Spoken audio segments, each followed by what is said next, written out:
Okay, we just went to Books A Million because Michael is looking for a book. Bookstore. Not everybody knows what Books A Million is. Bookstore. Not everybody knows what Books A Million is? I never knew till I came down here. We didn't have them. Millions of books. Tell them what you're looking for. Well, it's like a survivalist. Well, not doomsday preparing. But not really, because even for like hurricanes here, I think it'd be good to have. Like, we're not prepared at all if a hurricane comes. Well, but it's not hurricane season. We don't really have. Okay, hurricane season doesn't start till June, so we have a little bit of time to plan for that. And they have hurricane season kits that tell you what you need. It's basic stuff: batteries, water, canned food, all that. We've been through hurricanes, so we know what we need.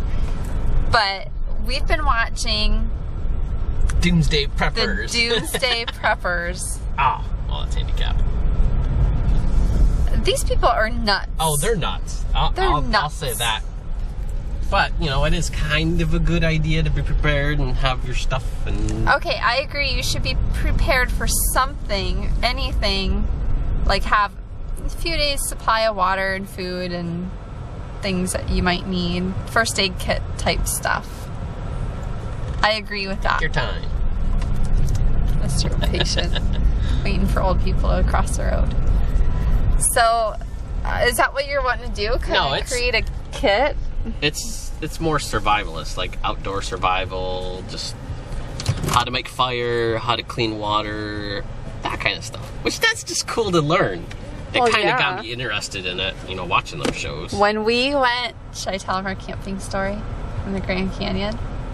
Well, I'll save it till we get home because I don't want to sit here. Okay. We're gonna go to the library and it's hot. I'll tell you the story later. So one of the, oh, that scared me. I thought you were pulling out in front of that car. So one of the books that Michael found, it's called The Worst Case Scenario. At the library. At the library. Survival Handbook for Traveling. It's funny some of the stuff it says on here. How to survive runaway camels, UFO abductions, high-rise hotel fires, and leeches. And then on the back it says how to cross a piranha-infested river, how to survive a sandstorm. Can you die in a sandstorm? Man, that's like how fast that blows. It's like a sandblaster. Okay, I didn't know that. How to stop a runaway train, how to survive an airplane crash, how to build a shelter in the snow, how to escape from the trunk of a car, that could be useful, how to treat a scorpion sting, that could also be useful because we have scorpions, how to survive a volcanic eruption, and how to pass a bribe. I don't know, I'm kind of interested in this book now. It sounds cool. It does sound cool. I also want to clarify that I'm not one of those crazy people. I like watching, and you even do, Man vs. Wild and Bear Grylls, and I can't remember the one with the dude that doesn't wear the shoes. Cody Lundin. I can't remember the name of the show though, but I know that's his name. Is it Survival of the Fittest? No, Man vs. Man or Man... Outdoor Man? No. I don't remember the name of it. I don't remember. But I like watching that stuff and seeing how they do stuff, so... Well, we both like watching those shows, so you would think we would learn a lot from them. Oh, I do. Do you learn a lot from them? I pick up things, yeah. I watch them for the entertainment factor. I guess I don't really absorb that much information. Maybe I should. So I'm kind of interested in reading this one. It's Worst Case Scenario, which I think we saw something similar to this at Books A Million. And then he got Hawks Special Forces. He's the guy that has Survival. the show that has his wife.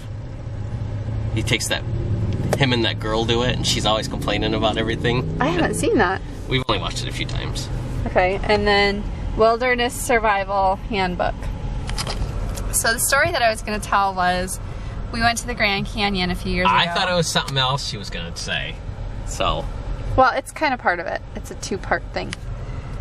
So we had planned to camp while we were there, like 1 or 2 nights, just to save money, and it was kind of, there was no close hotels unless you stayed in like the expensive resort. So we planned to camp. We get there, we set up our tent and set up the campsite, and every campsite had a fire pit. And Michael's like, we got there and got all set up. He's like, I've never started a fire before. Now, which technically is true. I've never, like a fire, like I've done barbecues and stuff like that.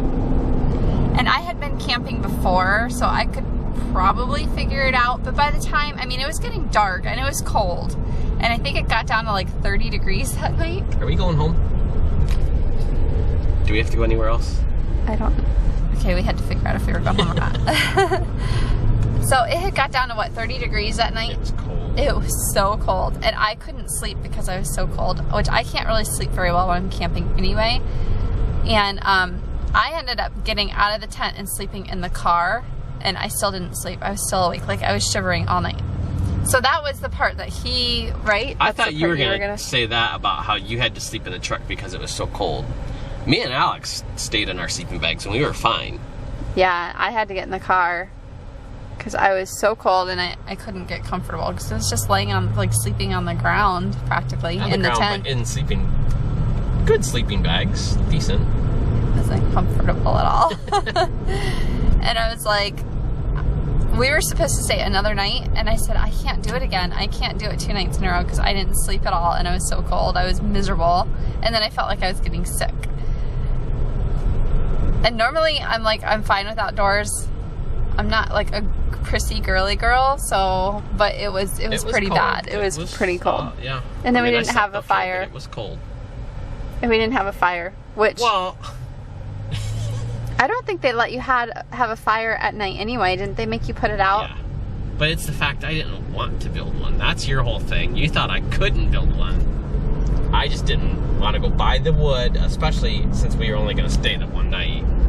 Or kinda only going to stay 2 nights. I didn't want to buy a big bushel of wood and whatever. Excuses.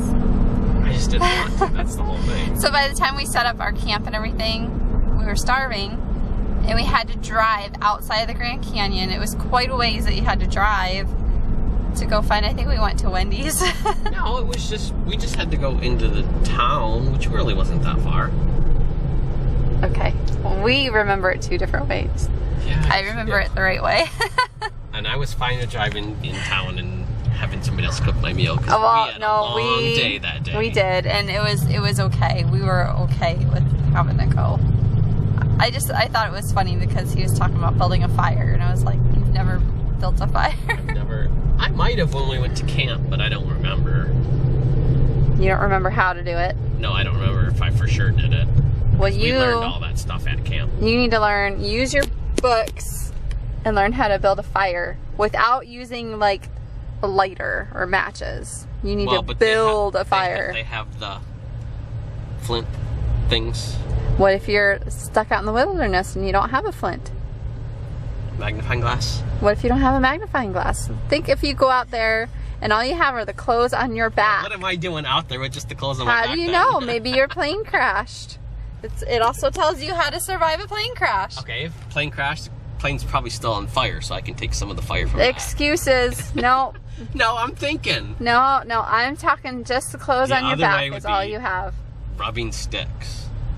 And I've seen it done, but geez, that's looks work. Hard. That's work. I think we watched one Survivor where they were trying to do that, and the stick went through somebody's hand or something. I remember that. I think you could get hurt. I'm gonna challenge you to build a fire. I'll tell you right now, I'll fail.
So we told you guys before that my dad fixed our brakes for us. Well, he did Michael's truck,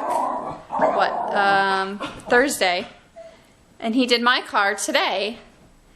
And Michael's like, oh, my brakes are really, really bad. And I was like, no, mine are really bad.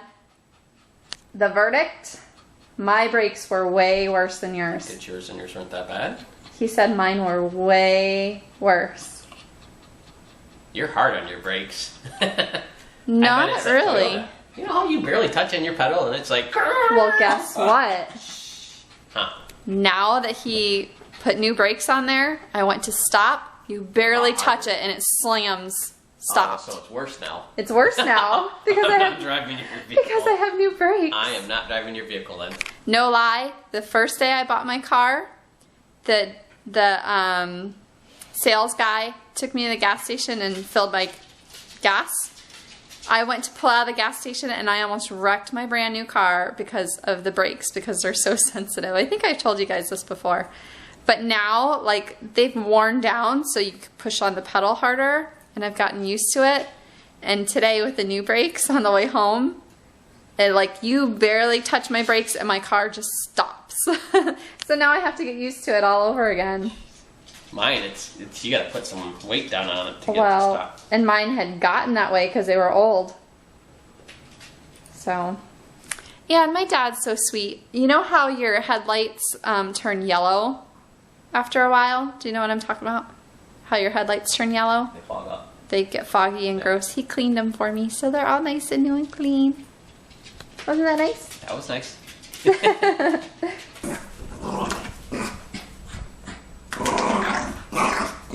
Come here! Come here, puppy!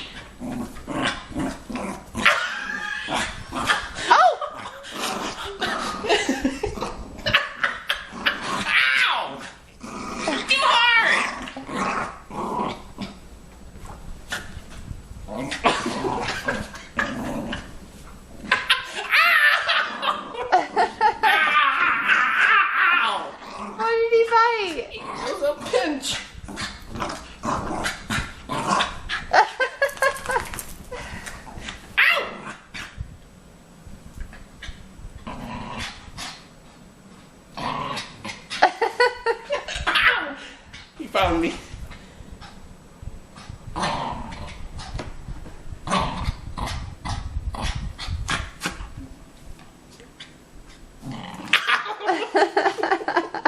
Quick.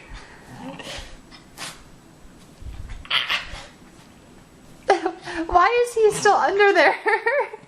He's not even trying to get out.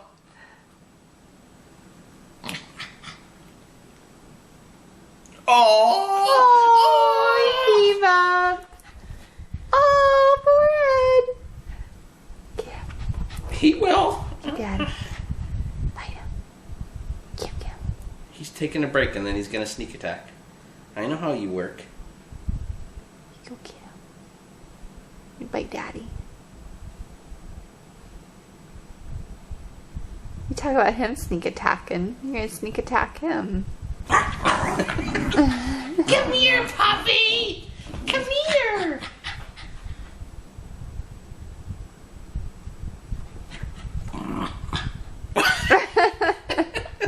That was pretty weak. Are you tired? Don't make fun of me. Tell me I'm tired.